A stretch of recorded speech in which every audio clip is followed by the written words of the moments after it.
Hi! Paano nga ba nalalaman pag nasa adulting stage ka na? May nabasa ako doon na pa-priority mo na yung needs kaysa sa wants. Yung mas iniisip mo na yung future na magbibigay sa'yo ng magandang buhay. Yung iniisip mong mag-ipon ka na.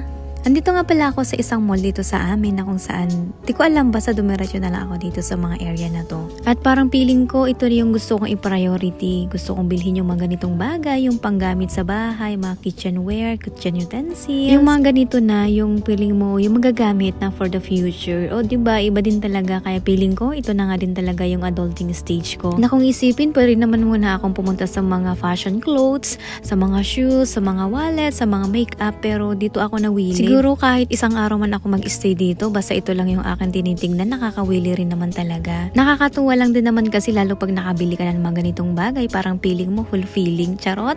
Pero yun nga talaga siguro yung adulting stage ko. Ang dami-dami nga din talagang pamimilian dyan. Ang sakto, sale pa nga talaga sila. So yan, binili ko nga pala yan at tuwang-tuwa na nga talaga ako dyan. Sobrang dami nga din talagang nakadisplay at nakakawili talagang tignan. So naghanap muna ako baka sakaling may sale pa. Inisip ko nga yung pwede ring magamit sa Pilipinas. Hindi pa nga ako nakontento, lumipat pa talaga kami sa isang shop. At talaga naman nakakatuwa at sobrang dami nilang display. Hindi ko nga in-expect na sobrang dami pala dito, unlike dun sa kabila. Ito nga pala yung mga style at ginagamit ng mga Japanese. Kung kayo mga nanood sa mga anime, mga movies, yan nga pala yung mga ginagamit nila. Meron nga ako nakita ditong kaldero na gustong-gusto kong bilhin kaso nga wala pa muna tayong budget at babalikan ko nga dyan pag naandyan pa yan. So yan, ang dami talaga ditong pamimilian. Afford naman talaga at matibay pa.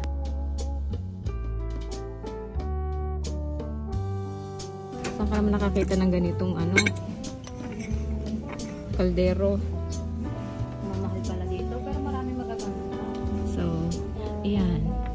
Nakakaaliw lang magtingin-tingin pag mga ganito yung nakikita mo. Ay talaga mabubusog yung mata mo. Katulad nito, plato, 220. Kaya na bahala mag-convert.